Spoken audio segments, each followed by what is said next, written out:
Boa noite, pessoal. Boa noite, tudo bem? Vou tirar o óculos. 20 horas em ponto. Hoje nós, por questões técnicas, precisamos deixar a nossa live para um pouco mais tarde, mas esse horário é um horário bem positivo, né? Em que todo mundo consegue acompanhar, já não tá mais no trabalho, então eu acho que daqui a pouco é um horário que futuramente a gente vai começar a adotar. Entramos para a terceira semana do desafio Advocacia Criminal também é lugar de mulher.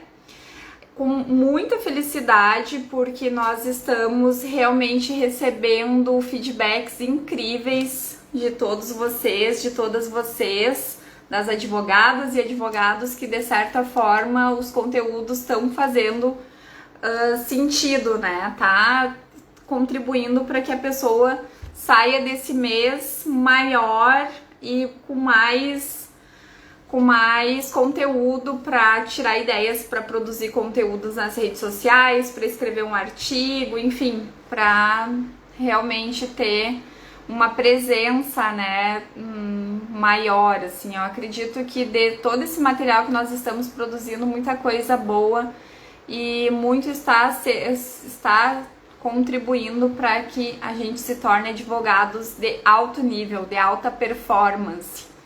Que nem a doutora Maria Helena, por exemplo. Doutora, um beijo, muito obrigada por participar das lives. A gente tem que achar um tema que se cruze para fazer uma, né? Para matar a saudade, nem que seja de forma online. Vamos esperar as nossas convidadas entrar. Hoje nós vamos receber a doutora Bebel Bier, que é advogada criminalista, inclusive a nossa advogada aqui do escritório. E nós vamos falar sobre o direito, os limites do direito de defesa nos crimes contra a dignidade sexual, fazendo um paralelo com um caso que aconteceu com a Mari Ferrer. Mas com certeza, doutora, imagina, vai ser um prazer. Inclusive, gente, eu vou aproveitar que a Bebel não entrou ainda e vou dizer para vocês, estou com muita vontade de fazer um happy hour para encerrar o nosso mês das mulheres. O que vocês acham?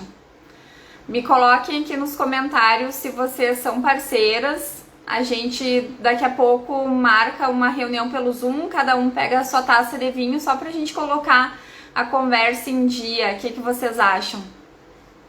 Hein? Me respondam que eu posso organizar isso. Nos últimos dias do desafio, a gente vai ter um aulão ao vivo pelo YouTube, que eu vou falar sobre as prerrogativas da advocacia criminal. Mas todos vocês são convidados. Olha, a doutora Maria Helena já confirmou presença. Então, a Daniele aqui, eu vi que entrou. Ai, o doutor Matheus Marques, muito obrigada, doutor, por ter entrado. Mas o happy hour vai ser um happy hour só para as meninas dessa vez. Infelizmente, noutra oportunidade a gente convida os advogados também, né, gurias? Porque daí a gente vai tomar espumante, a gente vai conversar, a gente vai ter ideias de trabalho e realmente é um happy hour pra gente descansar um pouco, porque eu confesso pra vocês que eu tô trabalhando bastante. O doutor Alfredo também entrou. Muito obrigada, gente, pela audiência de vocês. E eu quero que vocês coloquem... Deixa eu ver se eu aprendo a fixar aqui. Depois eu vou aprender a fixar, porque eu quero saber das advogadas quem é que participa do nosso happy hour, então. Deixa eu chamar a Bebel pra gente começar a nossa live, que esse é um assunto...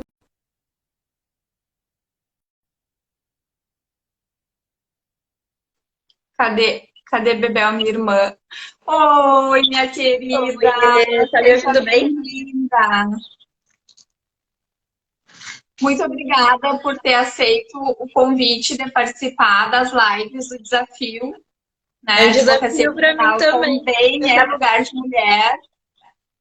E assim, eu acho que sabe que tu foi uma grande inspiração para mim dar o nome desse desafio. Vocês sabem que eu e a Bebel, nós trabalhamos juntas, né? Ela foi a última aquisição do escritório e, e eu quero que tu conte, Bebel, antes da gente adentrar o tema proposto, eu quero que tu conte aquela experiência que tu teve quando tu foi lá buscar uma vaga numa posição de advogada criminalista e o que, que o advogado te falou, tá? Deixa eu Posso só ver os começar? comentários aqui. Então, eu antes de tu entrar, eu estava falando para as gurias que eu estou pensando seriamente em fazer um happy hour virtual para a gente comemorar o encerramento desse desafio, porque nós trabalhamos tanto, né? Foram tantas convidadas, tantos participantes, eu acho que que seria bem importante. Olha só, o nosso médico, o nosso futuro médico entrou também na live. Vitor, muito obrigada pela participação. É isso aí. O meu advogado criminalista, o meu melhor advogado criminalista do mundo também entrou, né? Doutor Felipe Moreira, um beijo, obrigada por tudo, obrigada por nos acompanhar, obrigada por ser o backstage desse desafio. Então, meu amor, passo a palavra para ti. Eu quero que tu se apresente, que tu conte um pouquinho da tua história, inclusive desse momento que eu te pedi, e a gente vai naturalmente entrando no nosso tema proposto. Tá bem. Tá me ouvindo bem? Tá. Então, Sim. eu me formei em Direito tem um tempo já, foi em 2014, mas me faltou coragem mesmo para seguir a carreira, né? Então, eu sempre fui apaixonada por direito penal e acabei desistindo pela falta de incentivo, né? Aí é aquilo que a gente conversou aquele dia. A única vez que eu fui buscar ajuda era um advogado criminalista muito famoso na região. Eu sou de Santo Ângelo, então eu fui pedir ajuda para ele, para ingressar na carreira, para eu poder acompanhar os processos e finalmente aprender, porque eu fiz a minha OAB em penal, então, como eu já disse, eu era muito apaixonada. E aí ele me disse que seria muito difícil, primeiro porque eu era uma mulher, era loira, gostava de me arrumar, e isso seria muito difícil ingressar dentro de uma prisão. Seria uma mulher no direito penal, jamais poderia, né? Mulher no direito penal, em resumo, não é critério, né, para advocacia. Então ele me mandou embora e dizendo para eu desistir porque é muito ruim, né? Então, depois de tantos e tantos anos, era um sonho que eu tinha abortado mesmo. Aí me surgiu essa mulher maravilhosa, que aqui agora estou me apresentando e me mostrando os caminhos do direito penal, me ensinando muito, muito, muito, sou muito grata e me fazendo ter certeza de que essa paixão jamais deveria ter sido enterrada, né? Então é isso. É verdade, é verdade. Olha só, deixa eu fazer umas referências aqui. O doutor Marcelo entrou. Doutor, muito obrigada por ser o nosso apoiador. Sabe que, embora o desafio e a gente esteja construindo, né, essa comunidade da advocacia criminal também é lugar de mulher, nós temos grandes homens que são nossos apoiadores, né? Que nos O doutor apoia, é fundamental. Felipe, o doutor Marcelo, o doutor Matheus Marques, que entrou ali há pouco, né? Então, são advogados que com certeza não correspondem com esse machismo encroado, né? E eu sei Mas porque nós acompanhamos o trabalho dos guris e eles estão sempre apoiando e dando, né, esse suporte. Mas com certeza, essa busca pela força, pela visão de que a gente tem que se apropriar, sim, de espaços que antigamente eram ocupados eminentemente pelos homens, porque nós temos que superar essas questões de que mulher, do que loira não pode, do que salto alto não pode. Claro, que a gente sabe que nós fizemos parte de uma profissão que tem uma liturgia a seguir, né? Então, obviamente, quando nós vamos num estabelecimento prisional, a gente vai com uma roupa adequada para que não haja um constrangimento nem para nós, nem para a pessoa que a gente vai atender.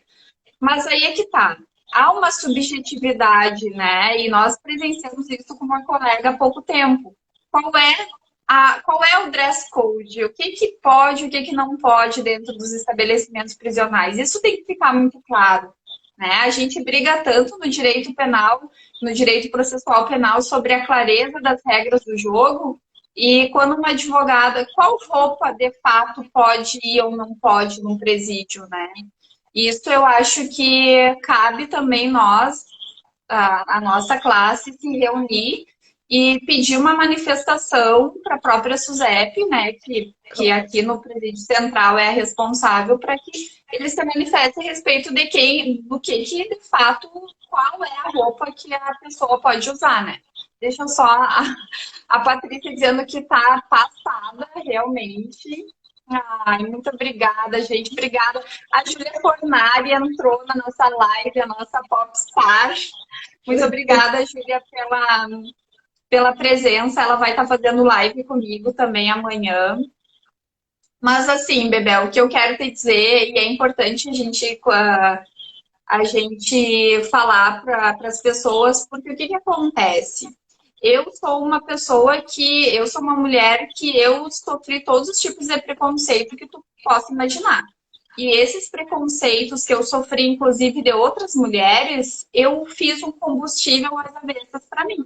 Exato, é isso Porque que eu tô falando agora. porque o que que eu fiz? Eu olhava, eu já falei isso em outras oportunidades. Eu olhava para aquelas situações e dizia assim, ó, meu Deus, eu nunca vou fazer isso para uma outra mulher. Claro que assim, ó, por exemplo, tá? A gente é ser humano, obviamente a questão do julgamento, e daí é importante a gente se apropriar qual é a definição de sororidade, por exemplo. A definição de sororidade é exatamente essa: é tu olhar aquela mulher com irmandade e não julgar ela pela roupa que ela veste ou pelo comportamento dela. Isso é tu ter uma posição com base na sororidade. Eu sou sempre assim? Não. Olha, a Lara entrou, ela participou de uma live em que eu estava falando sobre as questões que eu tinha passado já nos meus estágios em grandes escritórios que eu trabalhei aqui em Porto Alegre antes do ter o meu. A gente é sempre assim, a gente não faz julgamento? Não, a gente faz. Esses dias mesmo eu mostrei uma foto de uma advogada que estava representando uma grande associação aqui da advocacia criminal e que eu achei que a roupa dela estava inapropriada para aquela ocasião. Mas, assim, nunca iria comentar embaixo da foto dela, nunca iria destilar de repente, assim, meu recalque de não poder usar uma roupa daquelas, sabe? Eu olhei, concluí e morreu em mim, sabe? Eu acho que o grande problema da atualidade é que, como nós estamos na era digital, parece que aqui tudo pode. Parece que porque a gente está atrás de um celular ou de um computador, a gente pode destilar o nosso ódio contra as pessoas e tu cometer um crime contra a honra de uma pessoa, contra a imagem de uma pessoa, presencialmente é tão crime quanto se tu faz isso através das redes sociais, né? Mas tá, vou deixar tu terminar de contar. Daí eu disse, e nós convivemos, eu só vou me contar como que foi que tu chegou até aqui no escritório, tá, Bebel? E eu e a Bebel, nós somos contemporâneas, na verdade eu sou veterana da Bebel, né, gente, sou mais velha. Mas a gente acolheu a Bebel na comissão da Jovem Advocacia da OAB, né, nós acolhemos a nossa bebezinha lá. E daí a gente construiu uma amizade muito, muito, muito bonita e com o passar do tempo tu foi construindo e se apropriando do discurso anti-homofóbico, antirracista, né? Feminista de fato. Então, eu acho que isso, na verdade, não foi algo que tu tenha buscado, assim, tipo, eu quero isso. Isso foi acontecendo na tua vida, né? Foi acontecendo, total. Principalmente, meus amigos, eu sou do interior, então é uma cidade extremamente machista. Chego a ter vergonha de comentar, às vezes, as histórias que tem lá. E, inclusive, hoje é aniversário da cidade. Então, assim, é desde a família, é desde o nascimento da criação que a gente vai criando um comportamento machista. E aí chega um momento que tu pergunta, que quando tu vê que alguém fez algum comentário machista, racista, a primeira coisa que tu tem que fazer é por quê? Por quê? Vai questionando, porque a pessoa não vai ter resposta. E ali tu vai ter certeza de que a pessoa está sendo racista. Então, eu acho que isso eu aprendi na vida mesmo. Eu devo isso muito aos meus amigos. E é como tu disse, às vezes a gente julga, e eu acho que tá tudo bem julgar desde que tu aceite que tu errou e evolua com isso, né? Então, no momento que alguém nos faz repensar o que é machismo, homofobia, racismo, já tá fazendo, já tem o seu lugar guardadinho no universo, numa poltroninha. Porque é muito, muito vergonhoso, assim, o que a gente vê, o que a gente presencia na advocacia mesmo, né? Principalmente com o machismo, com nós mulheres. Então, são colegas de profissão que às vezes acabam nos deslegitimando. Então, eu acho que está sendo fundamental essa minha evolução. E eu devo, como eu já disse, devo muito a ti por ter Ah, esses. imagina. Isso eu acho assim que o reconhecimento pelos colegas e isso adentra muito a questão desse olhar através da sororidade para outras mulheres, tá? Porque o Exato. que acontece? Naquele livro que eu recomendo para todo mundo, da Jorgelina Albano, que fala sobre, o título é Sapato Vermelho, São de Puta, Uhum. desafiando a crença do patriarcado. É uma coisa assim. Eu tô com ele aqui, ó. Para quem não conhece ainda, esse livro aqui, ó. Depois eu vou fazer um post sobre ele. Gurias, esse livro aqui, ele é bibliografia obrigatória de quem quer entender um pouquinho sobre as teorias feministas. Por quê? Nesse livro aqui, essa autora, ela fala que normalmente os homens ascendem ao poder ou ascendem a posições bem remuneradas e eles sempre levam com eles pessoas, homens, amigos, para ir galgando essa caminhada do sucesso junto com eles. E é muito raro, claro que acontece, a gente não está generalizando, acontece muito desses homens muitas vezes levarem uma mulher, mas não é a regra. Normalmente o homem, quando ele está ascendendo ao poder, ele leva outro homem.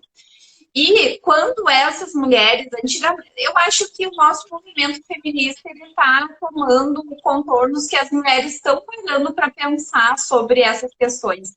Porque antigamente, talvez aconteça ainda hoje, né? Mas antigamente eu acho que isso era mais forte.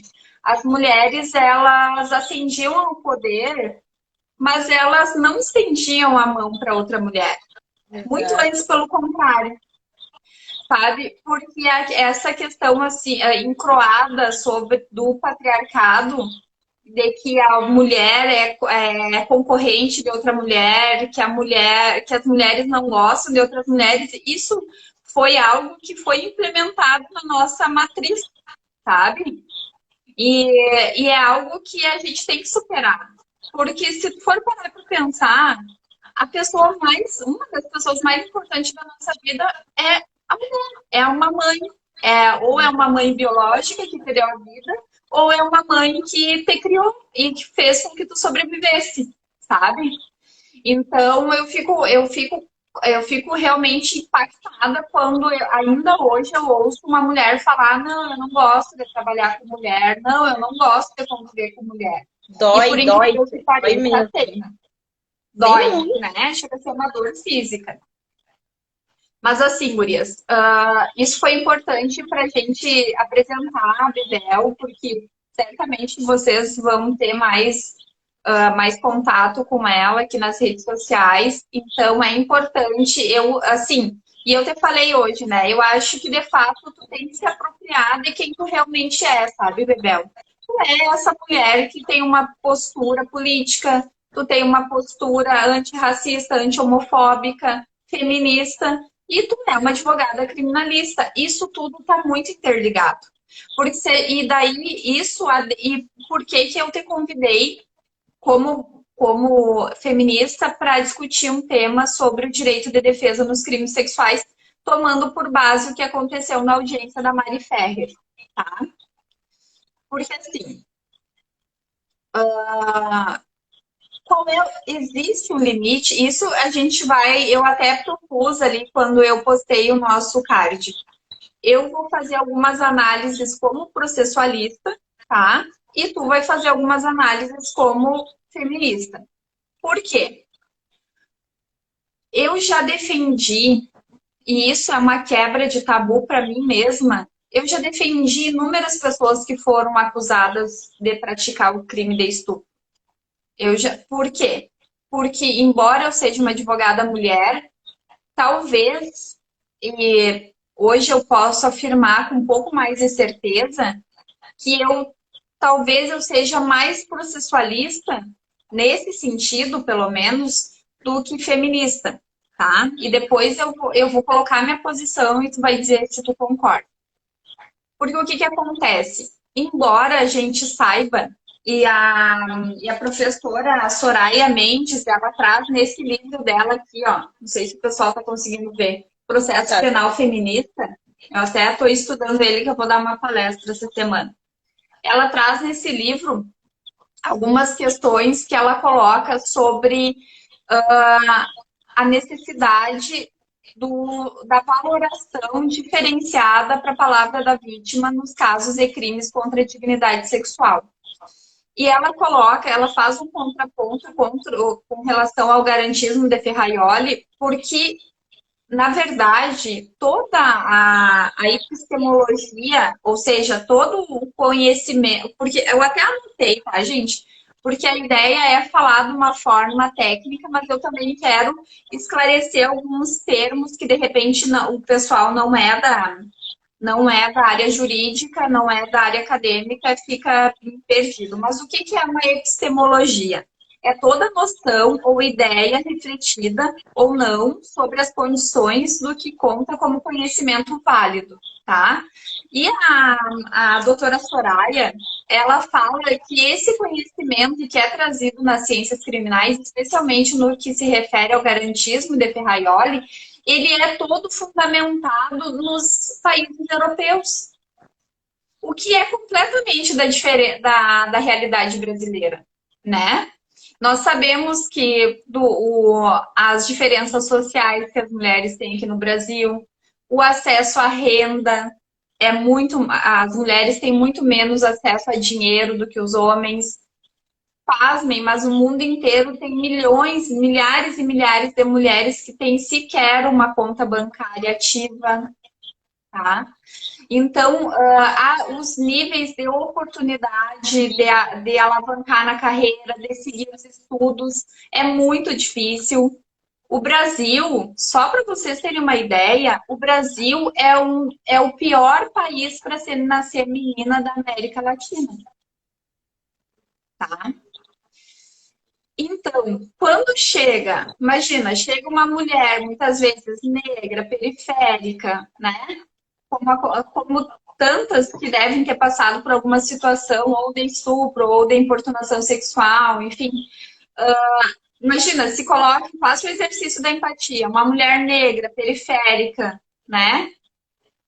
Que está ali na base da pirâmide social. Ela chega para denunciar, de repente, o seu empregador, um homem branco, rico ou de classe média. Qual é a chance que essa mulher tem de que o sistema de justiça possa achar que ela está falando a verdade? Né? Nenhuma. Não existe chance. E daí, o que a doutora Soraya coloca aqui nesse livro do... Assim, não é tudo, tá, gente? Eu recomendo que vocês façam a leitura, mas do recorte a respeito das provas. Porque, assim, como eu falei, eu vou fazer essa análise de forma processual e é um contraponto, de repente, com que tu acredita, né, Bebel, na qualidade de advogada criminalista feminista. Ela coloca no livro Processo Penal Feminista que a palavra da vítima ela tem que ter um valor acima de outros elementos de prova. Por quê? porque nos crimes contra a dignidade sexual são crimes que estão realizados muitas vezes de forma escondida, né, sem testemunhas, dentro da própria casa da vítima, né, com aquelas pessoas que seriam o garantidor dela, mas que configuram como agressor. Então, de fato, uma prova testemunhal, muitas vezes, é praticamente impossível de se O retirar. exemplo disso falando do caso da Mari Ferrer, que a gente vai abordar posteriormente, é sobre isso, né? Quando é um homicídio, quando é algum crime praticado normal, a primeira coisa que se pergunta, mas por que que ele cometeu isso? Por que que ele matou? E quando é uma mulher vítima, é por que que ela foi estuprada? O que que levou ela a ser estuprada? Nunca a questão é sobre por que que ele fez isso? O que levou ele a fazer isso? Não, é sempre botar em dúvida a palavra da vítima, né? Então isso é muito grave. Sim, e tanto que as delegacias especializadas em atendimento das mulheres como vítima, o conceito todo foi construído a partir disso, né? Olha, eu quero fazer uma deferência para a entrada da doutora Luciana, que é uma advogada muito aguerrida na luta contra a violência,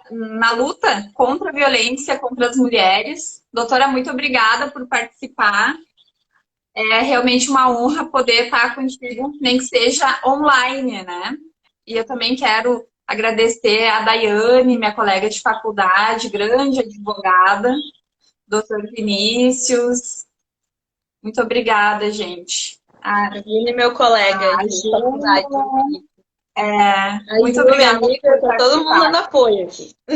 Sim, queridos.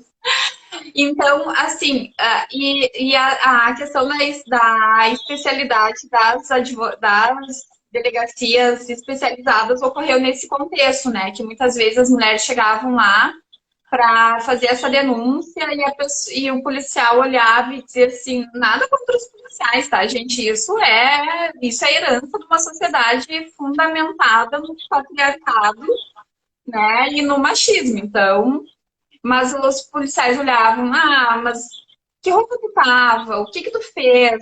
Né? Sempre colocando a culpa na vítima. E esse Claro. movimento, e muitas vezes tem algumas mulheres que, em razão de não se apropriarem da teoria feminista, elas perguntam, mas por que que vocês, essa questão do feminismo, o que que vocês conversam, por que que vocês acham que toda mulher é vítima? Porque de fato é. Porque muitas vezes é em razão da nossa filosofia feminista, como elas gostam de falar, que houve toda essa discussão a respeito da não vitimização, não revitimização da vítima, né? E o porquê que, teoricamente, é importante, que eu sei que tem bastante gente que talvez não seja da área jurídica aqui na nossa live, teoricamente, era para nós termos delegacias especializadas com uma equipe multidisciplinar para acolher essas mulheres. Mas eu canso de chegar nas delegacias aqui da região metropolitana e da Grande Porto Alegre e as delegacias estarem, antes do lockdown, claro, né, estarem lotadas e as mulheres estarem ali na frente do balcão relatando os fatos para os policiais militares. Ou seja, essa determinação legal que nós temos sobre o acolhimento das mulheres por equipe multidisciplinar e por delegacias especializadas e atendidas exclusivamente por mulheres não tem acontecido de Principalmente no forma... interior, né? Que eu tenho mais conhecimento por já ter acompanhado. No interior não existe acolhimento. É muito raro tu ter conhecimento de algum acolhimento. Eu lembro que em 2013, 2014, quando começou a falar lá em Santo Ângelo sobre a delegacia da mulher e acolhimento, o delegado era um delegado homem, o delegado da delegacia da mulher. Então já começava aí, todo mundo ficava, como assim? Aí já vai desestimulando, né? Como é que tu vai fazer uma denúncia com um homem lá que, né? A gente sabe como é que funciona o... Não dá pra Realmente. generalizar, mas a polícia é muito machista, né? A gente sabe disso.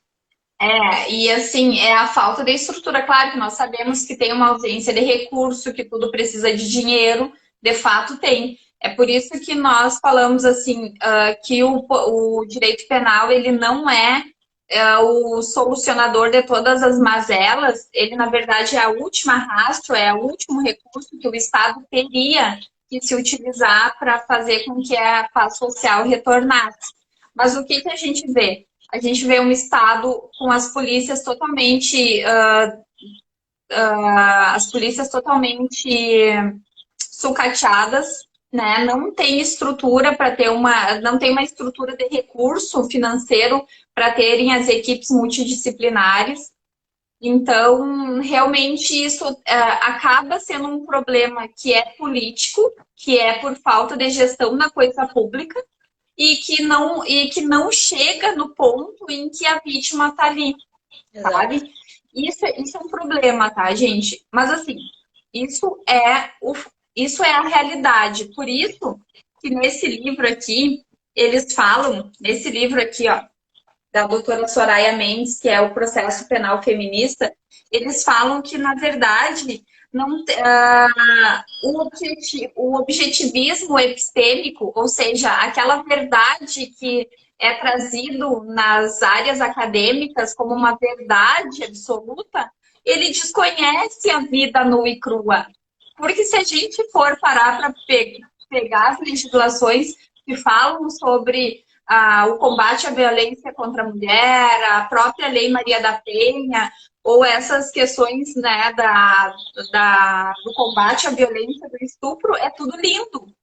Só que são teorias que são fundamentadas em estados europeus, muitas vezes, que não têm a realidade do que de fato acontece aqui no Brasil, né? E daí a gente vê algumas situações que estão totalmente fora da realidade, tá? Isso é um ponto. Só que tem uma outra coisa que a gente se depara muito no dia a dia e a Bebel sabe porque eu compartilho isso com ela. Infelizmente, tem mulheres que se utilizam da máquina estatal, do poder judiciário, como uma vingança daquele homem e acabam utilizando esses mecanismos como uma denúncia por um crime de estupro, por uma denúncia de um crime vinculado à Lei Maria da Penha, de forma que aquele agressor daqui a pouco não quer mais ter o relacionamento, ou acontece alguma situação e essa mulher vem a faltar com a verdade. Aqui no Brasil, nós não criminalizamos o perjúrio, né, como nos Estados Unidos, por exemplo, porque o conceito de mentir juízo é o próprio perjúrio. Aqui no Brasil, claro que tu mentir, imputar um crime a outra pessoa também é crime, né? É uma denunciação caluniosa e uma falsa comunicação de crime. Também não deixa de ser. Mas não é... enfim, a pena é baixa, não tem muitos transtornos. Mas o que eu quero te dizer, Bebel, é que assim, ó, analisando o direito de defesa com relação aos crimes sexuais, a gente sabe de toda essa realidade que a gente desenhou para o pessoal, tá? A mulher é vista como mentirosa, como diabólica, como a enviada do Satanás para tentar a moralidade dos homens, porque os homens, as mulheres têm que se vestir de forma adequada para que não haja um pensamento pecaminoso na cabeça daquele homem. Então, todos esses absurdos a gente sabe que acontece, tá? Mas também, de forma... daí, falando como processualista, eu acho muito temerário a gente... Eu não sei se vocês estão me ouvindo, que eu acho que deu uma travadinha. Tá me ouvindo? Agora sim. Deu uma travada. Eu acho... deu uma travada, né? Eu acho muito temerário a gente condenar uma pessoa por crime de estupro, por exemplo, que tem uma pena elevada, com base tão somente na palavra da vítima, tá? Por uma série de razões.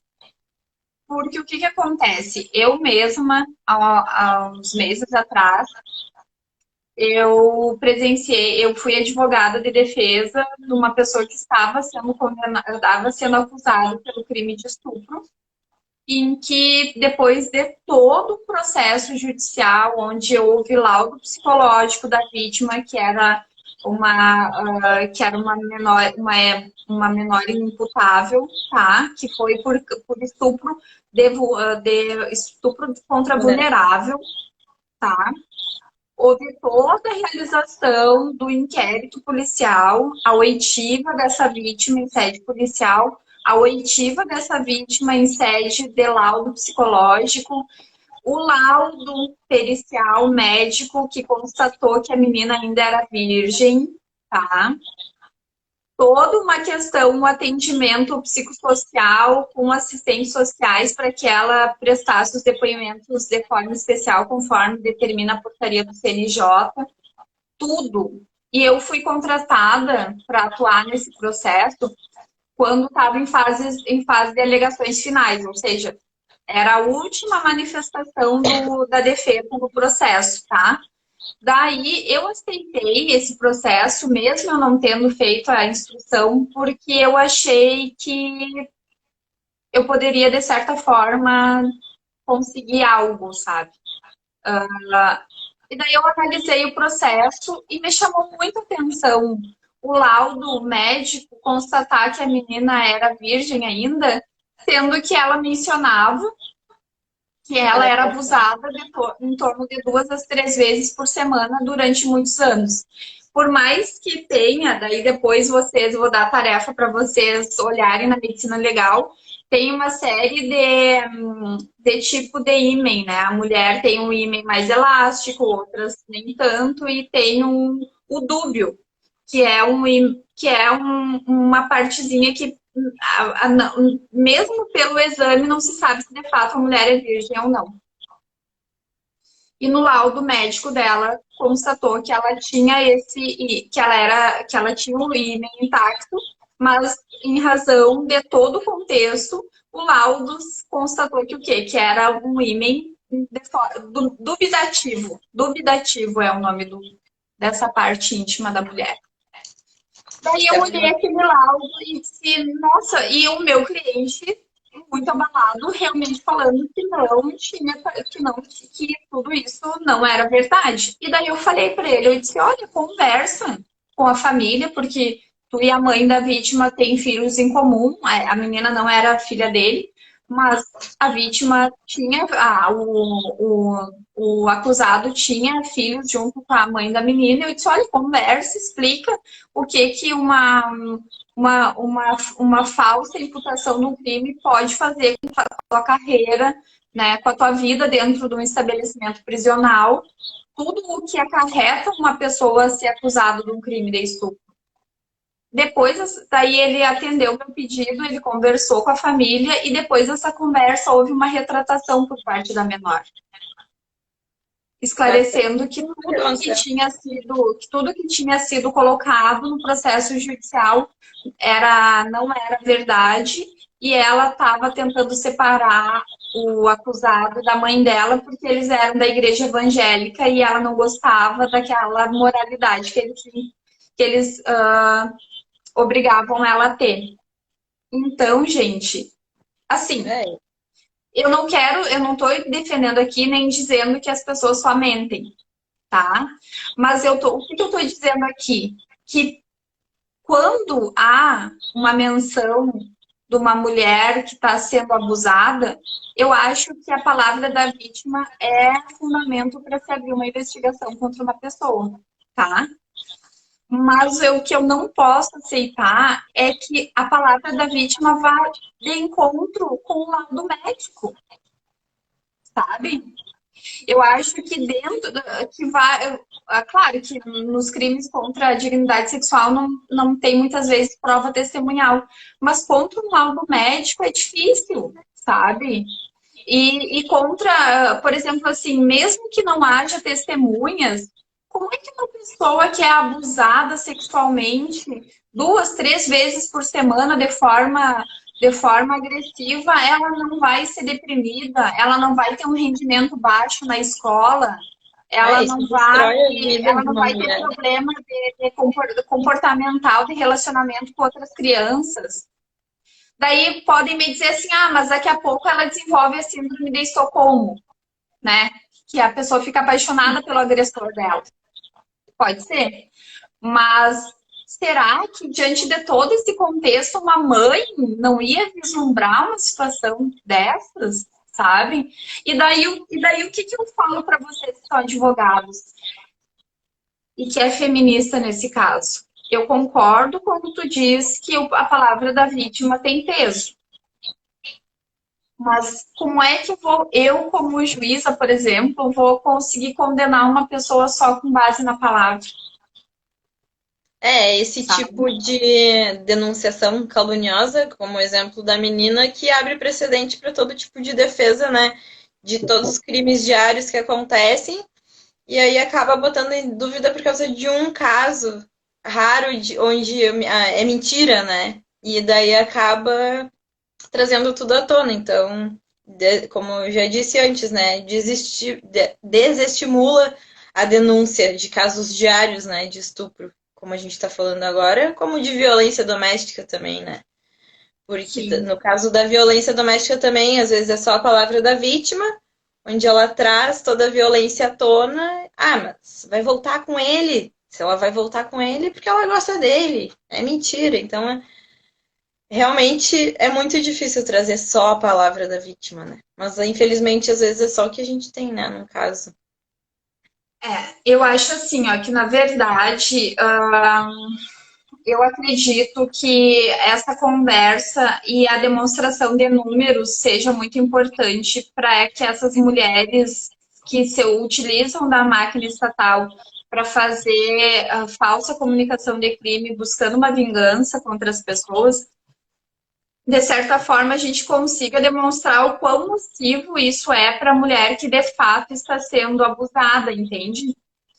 Porque é bem isso que tu falou. Muitas vezes, uma que está mentindo pode macular a veracidade de muitas outras.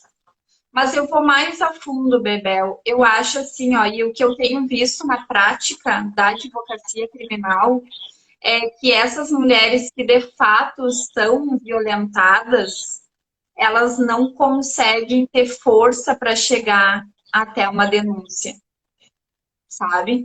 Claro que assim, ó, vão me dizer, mas Renata, tu tá dizendo que as que têm, que são denúncias, são mentira? Não, não tô dizendo isso. Mas o que eu tô dizendo é que talvez esse número de agressão física, moral e psicológica que as mulheres sofrem é infinitamente maior do que a gente tem noção. Porque Exato. assim, gurias e meninos, né, que estão assistindo a live, tem muita esposa de desembargador que também apanha. Tem muita esposa de advogado e namorada de advogado que também apanha. Tem muita esposa de médico que também apanha.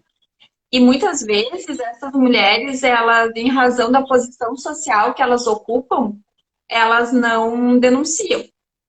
E muitas vezes aquela mulher que é paupérrima e que sofre mesmo essas violências, ela depende materialmente do agressor dela. Então, eu não vejo outra alternativa se não voltar os olhos para essas mulheres e entender o porquê dessa dependência material, nem que seja, né? Porque daqui a pouco essa dependência psicológica, qualquer uma de nós, quem nunca teve dependência psicológica por uma pessoa, né? A gente muitas vezes não se dá conta, mas às vezes a gente se torna dependente psicologicamente de uma pessoa. E isso não tem motivo. Os motivos estão lá, de repente, na nossa infância, a gente não sabe. Mas o que eu quero dizer para vocês é como que o Estado, que quer punir rigorosamente esses agressores, não olha para essa mulher e não entende o porquê que ela é tão dependente economicamente. Por que, que a mulher não tem acesso a crédito? Por que, que a mulher não tem acesso a algumas oportunidades? A Ou raiz por do que, que a machismo. mulher tem que trabalhar, né? Ou por que, que a mulher tem que trabalhar tanto e ainda chegar em casa e dar conta de todo o trabalho doméstico sozinha, muitas vezes, né? Então, assim, mas também para analisar, né, a gente tem tanta coisa para falar sobre esse tema que acaba que a gente nem adentrou a questão da própria defesa. Mas eu desenhei toda essa situação para colocar a minha posição, tá? A minha posição é muito clara. Eu acho que eu não conseguiria, se eu fosse magistrada, condenar alguém pelo crime de estupro com base só na palavra da vítima, tá? Isso é a minha posição enquanto processualista, né? Porque a gente tem que ter todo um contexto probatório. Mas eu acho que é suficiente para abrir uma investigação. Sim. Sem, Até porque a violência psicológica, agora não falando de estupro, mas a violência psicológica que é muito grave, que precede uma violência, na maioria das vezes as mulheres sabem quando vai começar a apanhar, que vai partir para a violência física. E ela sempre começa com a violência psicológica. Então é só na palavra. Aí a vítima chega lá, pede ajuda, a maioria não tem conhecimento, né, de qual vai ser o caminho a ser tomado pela polícia, inquérito, essas coisas. E aí acaba que ninguém denuncia, né? E eu também concordo que isso não chega, principalmente pela classe, né? Muitas mulheres de magistrados apanham, advogadas, e acaba não chegando. Primeiro por causa disso, a dependência também financeira, né? É básico isso que a mulher não separa. Enfim, a palavra da vítima acaba desmerecendo qualquer coisa, é difícil de provar e acaba acontecendo todos esses crimes, né, que a gente vê todo dia, principalmente agora na pandemia, onde está todo mundo isolado e o feminicídio aumentou.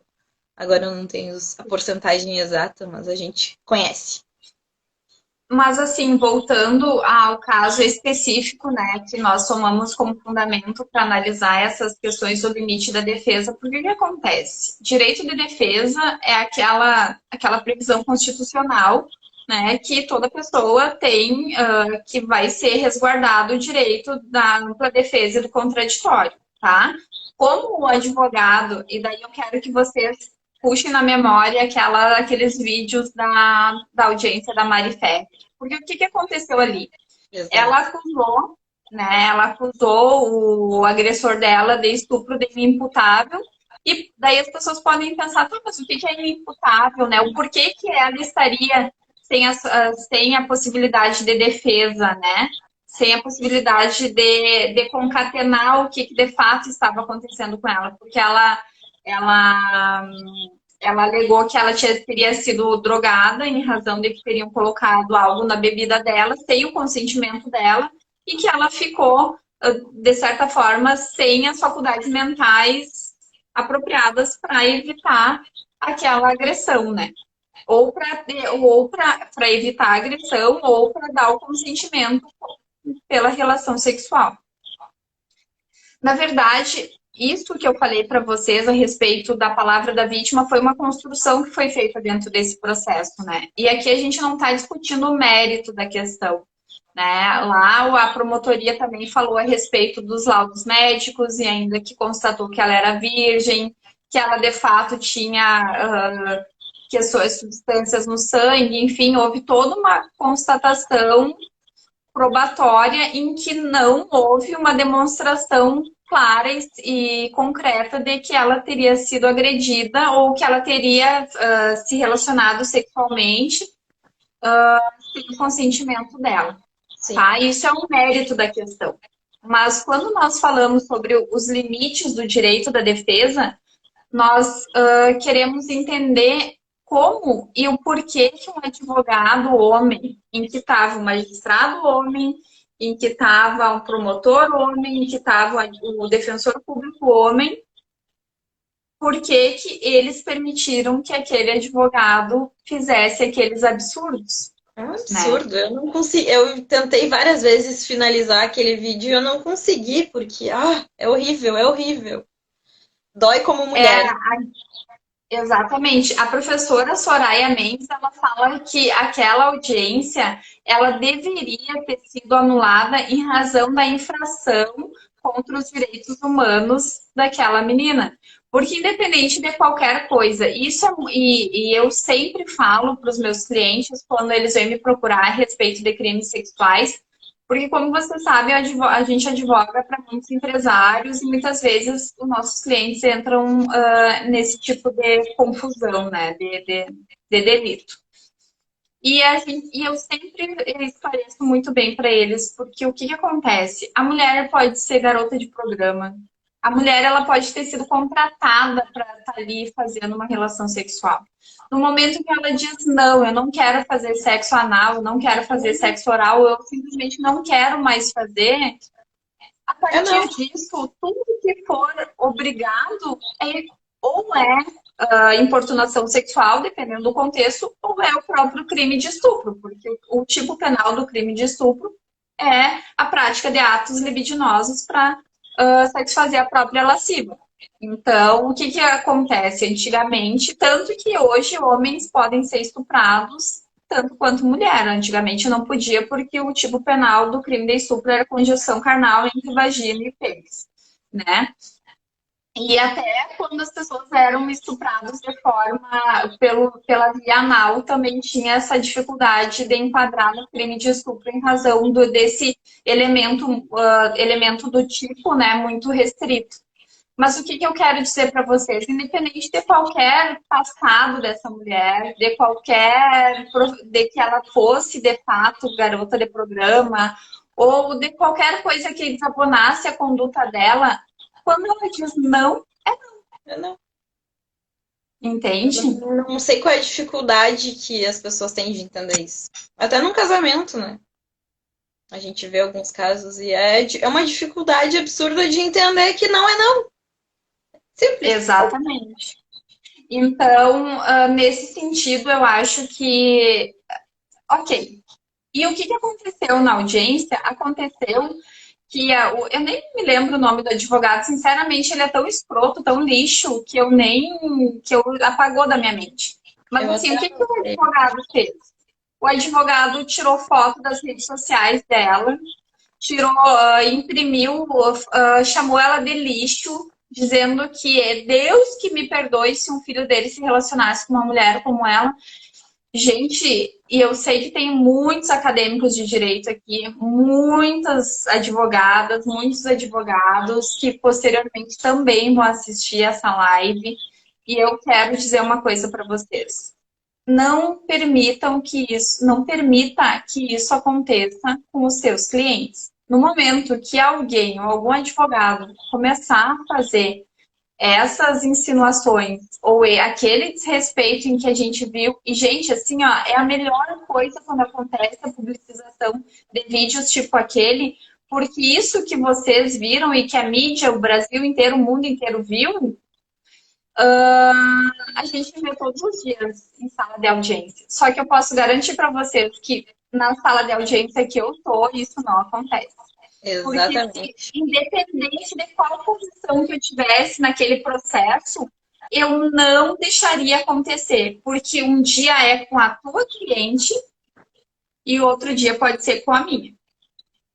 É, bem Então, o isso. advogado que, de fato, ele tem respeito pelo seu colega, tem respeito pela própria profissão, ele consigna em ata tudo aquilo que está acontecendo e pede para se retirar. E se quiser, e se acontecer isso, e o advogado requerer que seja consignado em ata e o magistrado indeferir, ou seja, não negar, ele pode se retirar da audiência sem assinar a ata da audiência. É, ali o maior absurdo Então, foi a omissão do juiz, né? Do magistrado, no sentido de não interromper.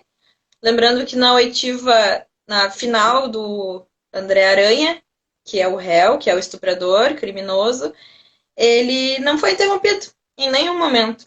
Onde ele usou diversas palavras de ofensa à vítima de novo e ele não foi interrompido nenhuma vez. E na oitiva da Mariana, ela foi interrompida, né? A audiência foi interrompida porque ela estava usando palavras de baixo calão com a sua defesa.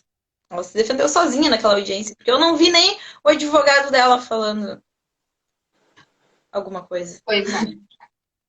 E assim, ó, e o mais chocante é que até a Amanda, que é acadêmica de direito, beijo, Amandinha. A Favorável. Amanda vai ser outra, que com certeza vai ser nossa, vai compor nosso time de criminalistas poderosas desse escritório. Naquele processo,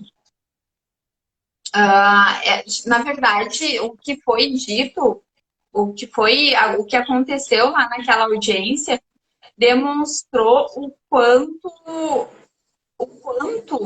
muitas vezes o barato sai caro. E puxando a brasa para o nosso assado, mas é a nossa profissão, é o que eu digo sempre. Em hipótese alguma, nem ir na delegacia prestar depoimento como testemunha, a pessoa deve ir sem advogado. Com todo respeito, né? Com toda a vênia que a Defensoria Pública merece, que são defensores extremamente qualificados, mas eles têm uma carga tão absurda de trabalho que, embora o defensor seja um advogado extremamente qualificado, ele é humanamente impossível ele defender de fato uma Vai pessoa. ter um caso da forma Sabe? E daí genérica. acontece o que aconteceu com ela. Né? Acontece, o defensor público estava sentado, aliás, estava na mesma, estava no jogo da tela ali, e ele não interviu nunca, sabe? E daí eu fico pensando assim, ó, por que isso acontece, né, gente? Porque nesse caso que eu falei para vocês, depois que houve a retratação do caso que eu tô atuando, em que a vítima se retratou falando que tudo que ela falou não era verdade, o Ministério Público ainda representou pela condenação do meu cliente, tá? Em que ele sustentou o pedido de condenação com base na autoria, que seria o laudo psicológico da menina. Por que lá, naquele processo em que o agressor era um empresário de jogador de futebol, o Ministério Público fez 91 laudas, ou seja, 91 folhas de pedido para absolvição do agressor? Mídia, Né? fama. Por que nunca foi. Por que o estabelecimento comercial, que é uma casa noturna muito famosa lá em Florianópolis, né? Em todo o Brasil, na verdade, né? Por que não houve uma investigação no sentido, tá, mas como é que é esse ambiente de vocês? Tem quarto? O que acontece? Né? Ou investigar, mas daqui a pouco a vítima ali falou que não tinha bebido tanto para estar no nível de alcoólico que ela estava. Por que não há uma investigação? Porque a gente sabe o porquê, né, gente? Porque tem muitas questões financeiras que refletem nessa realidade, né? Com a mídia, agora o Então, poder que eles têm sobre a mídia também. é, Todas as redes, né? É muito fácil hoje em dia condenar ou absolver alguém pela internet. então o que eu acho assim que eu concordo contigo, Bebel, em vários pontos. Eu sei da tua posição, que tu realmente fica consternada com toda essa situação. Mas assim, o que a gente pode, enquanto advogada, fazer para evitar esse tipo de situação? Tá? A gente tem que fazer um movimento em que a mulher que se sinta agredida, ela. E é muito cruel isso que eu vou dizer, né, Gurias? Porque a gente sabe, assim, muitas vezes que uma mulher é estuprada, ela quer ir para casa tomar banho, tirar aquele cheiro do corpo dela, tirar tudo. Mas não.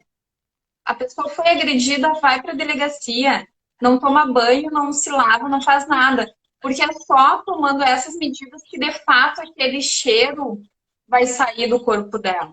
Então, eu acho que a gente tem que fazer um movimento, pensar, de certa forma, nós que somos operadores do direito, fazer com que a nossa comunicação alcance essas mulheres que estão sendo agredidas, para que elas reúnam elementos probatórios, ou seja, que elas façam prova dessa acusação que elas vão fazer. E daí a gente volta que ele mesmo conversa, tá, mas e não tem testemunha, é feito na clandestinidade. Mas a mulher pode gravar, a mulher pode, pode pedir para dar algum sinal para um vizinho, para as professoras, para as colegas, enfim, buscar uma situação em que as mulheres estejam atentas a outras mulheres. Essa é a nossa missão, sabe? Porque eu posso dizer uma coisa para vocês, gurias. E a Bebel sabe, tipo assim, ó, eu sou essa pessoa que vocês veem aqui na live todo o tempo, quem convive comigo, eu não sou diferente disso, e eu tenho um gênio do cão, tenho mesmo, porque se um advogado chega a fazer comigo dentro de uma sala de audiência o que aquele cara fez, eu arranco as orelhas dele fora da cabeça. E mais do que isso, esses dias eu tava passando, esses dias não, faz um tempo já, eu tava saindo de uma lancheria, eu acho, e vi um casal brigando na rua, sabe? Eles saíram de uma loja de materiais de construção e o cara tava chamando a mulher de burra e não sei o quê. E eu Mete a fiquei colher. olhando e daí eu fiquei olhando assim, eu disse, cara, isso é o tipo de coisa. E eu fiquei esperando, eu disse, ele vai agredir ela e eu vou atravessar a rua, vou fazer um griteiro, né? E daí eu disse, eu fiquei olhando para aquela situação e eu fiquei pensando, né, o quanto as pessoas têm esse mantra, né? Ah, em briga de marido e mulher não mete a colher, mete a colher. Mete a colher, a gente tem que ficar de olho no que está acontecendo de certa forma, ficar atenta porque uma mulher que esteja realmente passando por uma situação de violência e que daqui a pouco nem ela mesma se dá conta, sabe? Claro que a gente não vai sair por aí falando mal do relacionamento alheio, não é isso, né, gente? Mas é no sentido, a gente sabe, na verdade, quando que observar quando que uma briga, uma discussão pode desencadear É uma muito. agressão física, Eu né? até postei um vídeo sobre isso esses dias, sobre a importância de não abandonar uma amiga que tu sabe que tá numa Não violência, num relaciona. relacionamento abusivo, um relacionamento tóxico. Porque quem é vítima, quem tá dentro dessa relação, não enxerga, não sabe que tá dentro dessa relação. É muito difícil ou é muito tarde para quando chega no ponto de perceber. E muitas vezes a gente acaba abandonando. Ai, a minha amiga preferiu o namorado, ou a família mesmo. Ai, ela não vem mais nos almoços de domingo porque ela tá com o namorado, ela não apareceu mais. E aí, de repente, ela tá num relacionamento abusivo e ela precisa de ajuda. E as pessoas acabam abandonando. Ai, não vou mais chamar. Se ela não me chama, não vou chamar. E é isso que não pode acontecer, né? De acabar abandonando. Primeiro busca, às vezes disca no 180 se tá desconfiada de alguma coisa. Nem que tu corra o risco de perder a amizade. Pelo menos tu fez tua parte. Eu acho isso fundamental. Exatamente. E assim, né, gente, eu acho que para nós encerrar, esse é um tema que ele reflete várias questões, né? Essa fragilidade da vítima aqui ainda no Brasil, a fragilidade da própria mulher, né? E mais do que nunca, eu faço o chamado para todas vocês, né? E tenho certeza que eu também, que a Bebel vai concordar comigo, para que a gente tenha esse olhar amoroso para outras mulheres, que a gente entenda que se tem uma mulher naquela posição ali, ela teve as mazelas dela, ela tem os desafios dela. Daí vão me perguntar, Renata, tu não sofre preconceito com outras mulheres, as mulheres não fazem nada para ti, fazem, mas eu decido o que que eu dou para as pessoas. Eu tenho o que eu tenho dentro de mim, independe do que a outra pessoa tá me oferecendo. A gente absorve o Então, lado bom dessa inveja. A é, gente aprende com isso, por né? uma série, por uma série de questões. Daqui a pouco aquela pessoa foi abandonada pela mãe, daqui a pouco aquela mulher está saindo do relacionamento que teve uma traição, sabe? Tanta coisa que tu pode estar ali tá servindo de escape para uma dor, tá? É. Não quer dizer que a gente tenha que aceitar isso quieta, mas a gente dá para as pessoas aquilo que a gente tem dentro da gente. Então, o meu pedido é que nós tenhamos esse olhar mais de sororidade, de companheirismo, de irmandade, sem julgamento, né? Quando tu achar que de fato está acontecendo algum problema, tu chega para conversar com essa mulher. E como tu disse, né, Bebel, para que a gente não desista. Muitas vezes essas mulheres que são mortas, elas acabou que o agressor conseguiu tudo que ele queria, afastar todas as pessoas que amavam ela, né? Exatamente. Lembrando também. Pode falar. Não, pode Não, eu falar. só ia falar de novo, ser repetitiva em torno de militância, como advogada feminista, a questão da militância. Lembrando daquele caso mega famoso da década de 70 com a Angela Diniz, em que o marido dela matou ela e foi absolvido, né, pela legítima defesa da honra. Graças à militância e esse mimimi todo, né, o júri foi reaberto, né, a condenação dele foi revista, graças a movimentos de mulheres, graças a... E hoje em dia a gente tem Instagram, a gente tem na internet para divulgar, então eu acho que no caso da... Comparando ao caso da Mari Ferrer, lembrando também no caso da Dani Calabresa, que sempre são casos onde quer punir a vítima, né? Atingindo a honra da vítima. Então, a militância e esse mimimi todo, como muitos falam, é fundamental para conseguir justiça de verdade, né? E eu espero que esse caso da Mariana não seja mais uma pauta apenas que vai ser esquecida por aí, seja um precedente bom para outros possíveis casos que acontecem diariamente. Com certeza. E assim, fica nossas dicas para leitura, então. Processo Penal Feminista, Sapato Vermelho, São de Puta, da Jorgelina Albano. Tem mais alguns livros, mas eu trouxe só esses para o escritório, então eu vou fazer um post depois para a gente poder aprofundar. Daqui a pouco até vou pensar numa situação em que a gente possa fazer grupos de estudos. Então, quem tiver interesse, quem estiver assistindo a live e que queira participar desses grupos de estudo, conosco, comigo e com a Bebel, podem entrar em contato, mandar um direct, que a gente vai ter um prazer de receber todas e todos, tá? Um beijo. Se tiverem Beijo. alguma dúvida, nos chamem. Estamos à disposição. Obrigada, viu, Bebel, pela tua disponibilidade. Eu sei que tu tá cheia. A Bebel não está aqui em Porto Alegre, porque agora ela é uma advogada chique que mora no litoral, né, gente? E eu quero te agradecer. Eu sei que tu tem toda a mudança para fazer, mas tu é meus braços e minhas pernas, né? Agora eu não vivo mais sem tu. Um beijo, viu? Beijo, E a gente beijo. segue se falando. Beijo, Obrigada gente. pela Obrigada oportunidade. Beijo.